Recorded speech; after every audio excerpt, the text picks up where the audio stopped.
आयुर्वेद नाड़ी को दि जाइए विशेष महत्व। शरीर से सूक्ष्म पथ को नाड़ी कहुए जहाँ साहाय्य प्राणशक्ति संपूर्ण शरीर में प्रवाहित होता है। योगशास्त्र हठयोग प्रदीपिका मानव शरीर में 72,000 नाड़ी वर्णना रही बेले शिव संहिता योगशास्त्र में शरीर में 3,50,000 रु अधिक नाड़ी रही कहुई। नाड़ी को आपण शिरा कि धमनी बोली भूल बुझंतुनि। नाड़ी शरीर में प्राणशक्ति को ब्रह्मांड शक्ति वीर्य और कुंडलिनी परी सूक्ष्म शक्ति को शरीर में संचार कराई। नाड़ी गुड़िकर कौन भौतिक रूप नहीं, अर्थात आपण शरीर को काटी नाड़ी देखा चाहिए देखिपारे। प्रति नाड़ी शरीर भिन्न भिन्न स्थान को शक्ति संचार करती। शरीर बाम पार्श्व ईड़ा नाड़ी और दक्षिण पार्श्व पिंगला नाड़ी शरीर में शक्ति संचार करती। जो समय ईड़ा नाड़ी सक्रिय रही है से समय आम नासिकार बाम पार्श्व पुड़े श्वासक्रिया चली था और जो समय पिंगला नाड़ी सक्रिय रही है से नासिकार दक्षिण पुड़े श्वासक्रिया संचालित होता है। प्रति 40 रु 50 मिनिट व्यवधान में ईड़ा और पिंगला नाड़ी क्रमान्वय सक्रिय होता है। प्रति 40 रु 50 मिनिट व्यवधान में श्वासक्रिया बाम रु डाहाण और डाहाण रु बाम पुड़ा को परिवर्तित होता है। ईड़ा नाड़ी सक्रिय रही बेले शरीर शीतल रहुवा बेले पिंगला नाड़ी सक्रिय थिबा समय शरीर उष्ण रहता है। ईड़ा पिंगला पिंगलारू ईड़ा नाड़ी सक्रिय होबार मध्यवर्ती समय 1 रु 2 मिनिट सुषुम्ना सक्रिय होता है। यही समय आम नासिकार उभय पार्श्व सामान भाव श्वासक्रिया संचालित होता है। श्वासक्रियार गति सहित शरीर मनर संबंध रहस्य को उन्मोचित करथिले योगी। इच्छा अनुसार योगी शरीर में ईड़ा पिंगला किंबा सुषुम्ना को सक्रिय करि पारंती। प्राणायाम योगासन और मुद्रा द्वारा यह संभवपर हो पारे। आयुर्वेद अनुसार मानव शरीर पंचतत्व अर्थात पृथ्वी जल अग्नि वायु और आकाश द्वारा गठन होता है। शरीर में प्राणशक्तिर प्रवाह त्रिदोष अर्थात वात पित्त और कफ उपर निर्भर करिଥାଏ। त्रिदोष नाड़ी द्वारा शरीर में जीवनी शक्तिर संचार करिଥାଏ। शरीर में 72,000 नाड़ी मध्य 14 नाड़ी को विशेष गुरुत्व दि जाए यथा ईड़ा पिंगला सुषुम्ना गांधारी पूषा हस्तिजीवा कुहू सरस्वती संखिनी पयस्विनी वरुण विश्वधारा अलम्बुसा एवं यशस्विनी। यह मध्य प्रमुख 3टी नाड़ी होउछि ईड़ा पिंगला और सुषुम्ना। ईड़ा नाड़ी मूलाधार चक्रु आरंभ होई बाम नासिका जाए व्याप्त रही है। यह नाड़ी द्वारा भावावेग मानसिक संवेदना अनुभूत होता है। ईड़ा नाड़ी मस्तिष्क को शीतल शक्ति प्रदान करिଥାଏ। एथिପାଇଁ ईड़ा नाड़ी को चंद्र नाड़ी बोली मध्य कहुए। पिंगला नाड़ी मूलाधार चक्रु आरंभ होई दक्षिण नासिका जाए व्याप्त रही है। पिंगला नाड़ी सक्रिय थिबा समय सृजनशीलता आत्मविश्वास वृद्धि पाई था। मस्तिष्क को उष्ण शक्ति जोगाई था। एथिପାଇଁ पिंगला नाड़ी को सूर्य नाड़ी मध्य कहुए। सुषुम्ना नाड़ी मूलाधार सहस्रार चक्र जाए व्याप्त रही है। यही मध्यमा नाड़ी रे प्राणशक्तिर संचार समग्र शरीर को होता है। सुषुम्ना नाड़ी रे प्राणवायु प्रवेश करिबा परे धी शक्ति वृद्धि सहित मानव अत्यंत सचेतनशील होता। गांधारी नाड़ी मूलाधार आज्ञा चक्र जाए व्याप्त रही है। यह बाम चक्षु को शक्ति जोगाई था। पूषा नाड़ी मूलाधार आरंभ होई आज्ञा चक्र रे शेष होता है। यह दक्षिण चक्षु को क्रियाशील करिଥାଏ। हस्तिजीवा नाड़ी मूलाधार मणिपुर चक्र जाए व्याप्त रही है। यह शरीर बाम पार्श्व हाथ और गोड़ को शक्ति जोगाई था। कुहू नाड़ी विशुद्धि चक्र मूलाधार जाए व्याप्त थाए। यह जननेन्द्रिय को शक्ति जोगाई था। सरस्वती नाड़ी मूलाधार विशुद्धि चक्र जाए व्याप्त थाए। यह जीभ गला को शक्ति जोगाई था। संखिनी नाड़ी मूलाधार आरंभ होई आज्ञा चक्र जाए व्याप्त थाए। यह बाम कान को शक्ति जोगाई था। पयस्विनी नाड़ी मध्य मूलाधार आज्ञा चक्र जाए व्याप्त थाए। यह दक्षिण कान को शक्ति जोगाई था। वरुण नाड़ी मूलाधार अनाहत चक्र जाए व्याप्त थाए। यह संपूर्ण शरीर में स्नायुविक क्रिया को शक्ति जोगाई था। विश्वधारा नाड़ी मूलाधार आरंभ होई मणिपुर चक्र जाए व्याप्त रही है। यह मुख्यतः खाद्य पाचन पर शक्ति जोगाई था। अलम्बुसा नाड़ी मूलाधार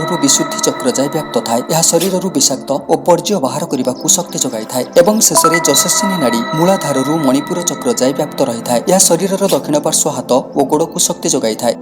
चिकित्सा विज्ञान नाड़ीर अस्तित्व को स्वीकार करें किंतु आपण जेतेबेले सचेतन हुंती आंतरिक क्रियार अनुभव करिपारंती शरीर में शक्तिर गति अनियंत्रित नुहे बरं निर्दिष्ट पथ दे गति करुवा अनुभव करिपारंती। मलमार्ग और मूत्रमार्ग जेउठारु अलगा होइथाय सही संधि स्थान रे रहिथाय कुंडलिनी जहाँ समस्त नाड़ी को जन्म देइथाय एवं नियंत्रण करे। शरीर में 14 प्रमुख नाड़ी मध्यरु 7 नाड़ी ऊपर को जाइथाय एवं अन्य 7टी नाड़ी निम्न को जाइथाय। एथिपई आयुर्वेद रे शरीर को 14 भुवनर स्थूल रूप बोली कहुए। 14 भुवन जाय विस्तारित होई रहिथाय 14 नाड़ी भू भुव स्व महा जन तप एवं सत्यलोक ऊर्ध्वमुखी होइथिबा बेले अतल वितल सुतल तलातल महातल रसातल एवं पातल नाड़ी निम्नमुखी होई कुंडलिनी जाय व्याप्त रही। नाड़ी गुड़िकर संबंध पंच इंद्रिय सहित रही है। सबु इंद्रिय मन द्वारा संचालित होता है। मनर आज्ञा अनुसार इंद्रिय शरीर में कार्य करे। जो कार्य होता है ताहार सूचना नाड़ी माध्यम कुंडलिनी जाय पहुंची थाए। यापर कुंडलिनी यार उचित और अनुचित निर्णय करी संगृहित सूचना अनुसार निष्पत्ति नहीं थाए। उदाहरण स्वरूप जेतेबेले मनरे क्रोध भाव आसे नाड़ी माध्यम सूचना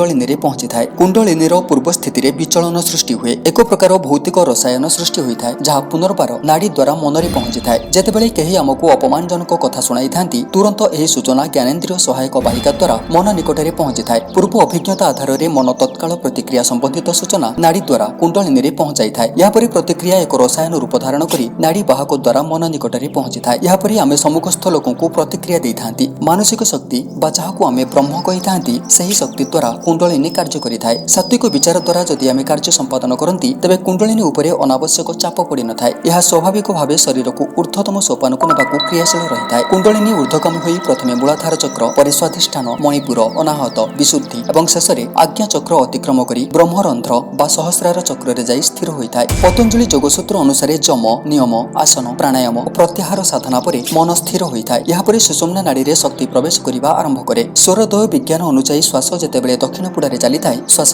ଗରମ ଅନୁଭୂତ ହୋଇଥାଏ। ବାମ ପୁଡାରେ ଶ୍ୱାସ ଥଣ୍ଡା ହୋଇଥାଏ। କିନ୍ତୁ ଯେତେବେଳେ ଶ୍ୱାସ ଉଭୟ ପୁଡାରେ ସମାନ ଭାବରେ ପ୍ରବାହିତ ହୁଏ ସେତେବେଳେ ମଧ୍ୟ ନାଡି ବା ସୁଷୁମ୍ନା ସକ୍ରିୟ ହୋଇଥାଏ। ଇଡା ଓ ପିଙ୍ଗଳାର ଉଚିତ ସନ୍ତୁଳନ ଫଳରେ ଶରୀରରେ ଶକ୍ତି ସନ୍ତୁଳନ ବା ଶ୍ୱାସର ଗତି ମନ୍ଥର ହୋଇଥାଏ। ସ୍ୱାଭାବିକ ଭାବରେ 1 ମିନିଟରେ ମନୁଷ୍ୟ 13 ରୁ 15 ଥର ଶ୍ୱାସକ୍ରିୟା ସମ୍ପାଦନ କରୁଥିବା ବେଳେ ଦୀର୍ଘ ପ୍ରାଣାୟାମ ସାଧନା ପରେ ଏହି ସଂଖ୍ୟା 11 ରୁ 9 ଥରକୁ ହ୍ରାସ ପାଇଥାଏ, ଯାହା ଅନ୍ତଃକରଣ ବା ମନ, ବୁଦ୍ଧି, ଅହଙ୍କାର ଓ ଚିତ୍ତକୁ ଶୁଦ୍ଧ ଓ ନିର୍ମଳ କରିଥାଏ। ଶରୀରରେ ସବୁ ସମୟରେ ଶିଶୁଙ୍କ ପରି ଉଲ୍ଲାସ ଓ ପ୍ରସନ୍ନତା ଭରି ରହେ। ଯୋଗ ଓ ଆୟୁର୍ବେଦ ଅନୁସାରେ ଶ୍ୱାସକ୍ରିୟାର ଗତି ଉପରେ ଜୀବନର ଦୀର୍ଘତା ନିର୍ଭର କରିଥାଏ। ଶ୍ୱାସକ୍ରିୟାର ଗତି ମନ୍ଥର ହେଲେ ଆୟୁଷ ବୃଦ୍ଧି ପାଇଥାଏ। ମଣିଷ ସହିତ ଅନ୍ୟ ଜୀବଜନ୍ତୁଙ୍କ ଶ୍ୱାସକ୍ରିୟାର ଗତିକୁ ଲକ୍ଷ୍ୟ କଲେ ଏହା ସ୍ପଷ୍ଟ ହୋଇପାରିବ। ଜଳଚର ଜୀବ କଇଁଚ ପ୍ରତି ମିନିଟରେ ମାତ୍ର 6 ଥର ଶ୍ୱାସକ୍ରିୟା ସମ୍ପାଦନ କରିଥାଏ। ସେହି ଅନୁସାରେ କଇଁଚର ଆୟୁଷ ପ୍ରାୟ 600 ବର୍ଷ ହୋଇଥାଏ। ସେହିପରି ସରୀସୃପ ବର୍ଗରେ ସାପ ପ୍ରତି ମିନିଟରେ 8 ଥର ଶ୍ୱାସକ୍ରିୟା ସମ୍ପାଦନ କରୁଥିବା ବେଳେ ପ୍ରାୟ 300 ବର୍ଷ ବଞ୍ଚିଥାଏ। କୁକୁର ପ୍ରତି ମିନିଟରେ 28 ଥର ଶ୍ୱାସକ୍ରିୟା ସମ୍ପାଦନ କରୁଥିବା ବେଳେ ପ୍ରାୟ 12 ବର୍ଷ ବଞ୍ଚିଥାଏ। ମାଙ୍କଡ଼ ମିନିଟରେ 32 ଥର,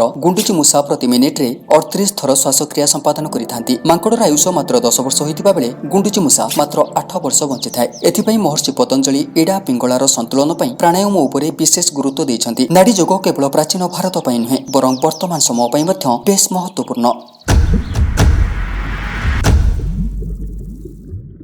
ଏହିପରି ଯୋଗ ଭିଡ଼ିଓ ଦେଖିବାକୁ ଚାହୁଁଥିଲେ ଚ୍ୟାନେଲକୁ ନିଶ୍ଚୟ ଲାଇକ୍, ସେୟାର ଓ ସବସ୍କ୍ରାଇବ୍ କରିବାକୁ ଭୁଲନ୍ତୁନି।